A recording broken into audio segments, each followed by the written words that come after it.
Sa unang hirit, misyong totoo ang unang hirit. Hawak na ng prosekusyon ang mga ebidensya magdidiin daw na gusto kay Chief Justice Renato Corona sa nakatakda niyang impeachment trial. Kabilang na rito ang deed of sale ng isang high-end condominium sa Taguig na binili raw ng Chief Justice noong 2009. Ang nasabing ari-arian di raw nakadeklara sa Statement of Assets, Liabilities and Net Worth o SALN ng punong maestrado.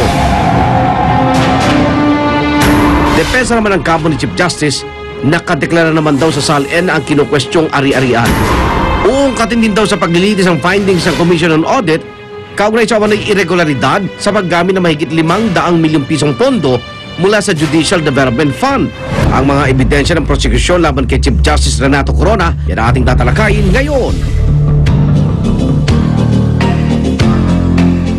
Okay, live guest natin, Congressman Neil Tupas, Junior House Justice Committee Chairman at miyembro po ng prosecution panel sa impeachment trial ni Chief Justice Renato Corona. Kong, welcome back.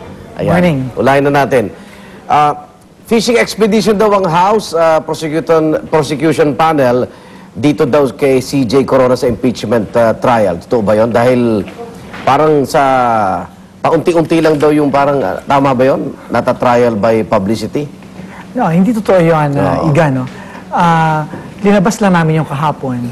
Kasi isa kasama yon sa articles of impeachment. At gusto lang namin malaman ng publiko kung ano yung mga dahilan kung bakit namin impeach ang Chief Justice. So, challenge siya namin na yung Chief Justice hindi naman above the law yun or above the Constitution. Ilabas niya yung SALN niya. Para malaman natin yung kung legitimate nga ba yung sources ng kanyang nung pagbili niya ng mga ari-arian. Pero yan, sinagot na niya, nasa SALN. Wala bang kayong kopya ng SALN niya? Ang SALN niya kasi hindi niya dinidisclose sa publiko. Pero ano yun, paliwanag natin, provision ng konstitusyon na hindi ba inaalaw ang mga magistrate o maestrado na isa publiko yung SALN nila? Article 11, yan, Section 17 of the Constitution. Nakasabi doon na ang President, Vice President, members of Congress, Supreme Court, Constitutional Commissions, and officers ng Armed Forces, kailangan i-disclose sa publiko. Ano yung sinasabi nilang provision? Sarili nilang ano yun? Rules? Sabi nila, may sarili raw silang rules na ina-exempt nila sa kanilang mga sarili. So, yung pag-challenge nyo na ilabas ni Chief Justice sa SALN niya, magpapatunay. Ngayon, kung nasa SALN yung condominium, paano po? Okay, kung nasa SALN yun, doon natin malalaman kung legitimate ba yung sources. Kasi maraming question doon Yung income niya. Okay. Kasi mukhang yung property na Bellagio na yan, mukhang naka-underdeclare, undervalued. Okay. Kasi 14.5 million lang, pero 40 million daw yung mga taga doon, tumatawag sa akin sabi, Congressman, kalahati lang yan ang presyo. Okay. Yun ang sinasabi. Bukod dito, tatlo pang condominium yung minomonitor. Meron pa, yes. Bukod sa default, saan pa yung iba? Baka hindi ko na muna... Okay. So ito, pumapasok to sa unexplained wealth o ill-gotten wealth ni Chief Justice. Pwede pumasok yon pag hindi niya na-explain yung mabuti. Okay.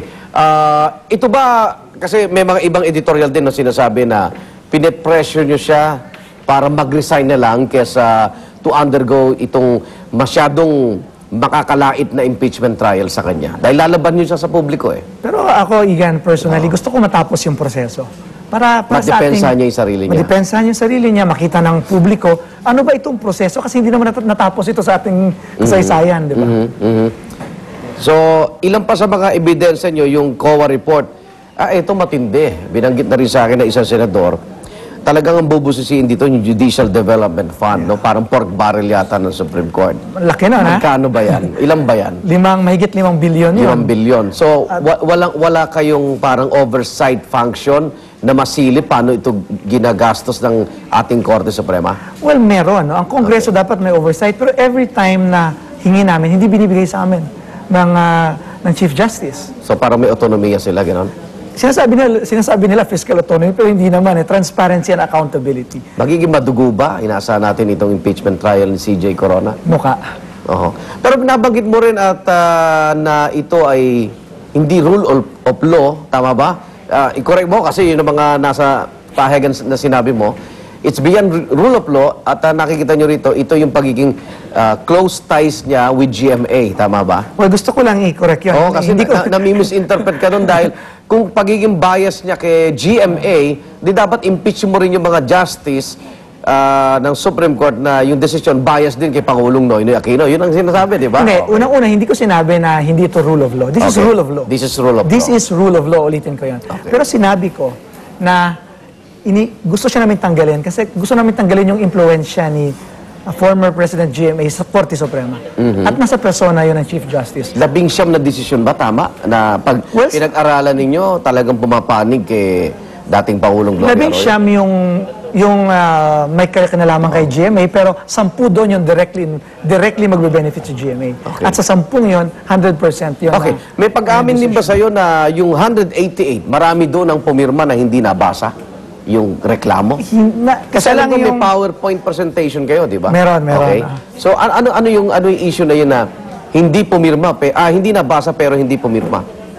Nabasa nila yun, ha? Nabasa nila. Yung isa lang yung nagsabi nun, parang nasa Kasi dyaryo. humingi sila Congressman Biason, Rufus Rodriguez ng panahon bago pumirma. Gusto nyo, nung araw na yun, pumirma na, di ba? Yung mga ibang hindi nakabasa, hindi sila pumirma. Okay. Diba? Pero ang nakabasa, yung mga pumirma. Meron doon pumirma na nagsabi isa na hindi raw siya nakabasa. Okay. Pero hanggang ngayon, hindi pa naman nag-withdraw ng signature. Pumirma siya pero hindi, pwede pala niya i-withdraw yung signature niya. Pwede niya i-withdraw. Pero kung kailangan, 95 lang. Tignan natin yung kabilang panig, si Atty. Sarpin Cuevas. Wala naman sa defense team ni CJ Corona ang nasa ating linya ng telepono. Good morning po, Tony. Good morning po. Dinimote mo naman ako. It took me 40 years before I became member of the Supreme Court. Justice Bakit po. naman attorney na lang ako ngayon? Hindi, Justice. Okay. May galit ka yata sa akin. Hindi ho.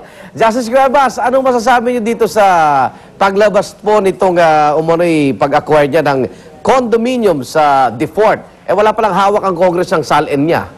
Ni Chief Alam Justice. ninyo, I wanted to discuss that very thoroughly. Okay. And I am prepared to do so. Sige po. But that is practically dealing with the merits of the case. And there is a prohibition Okay. not to discuss at any time in any place the merits of the case.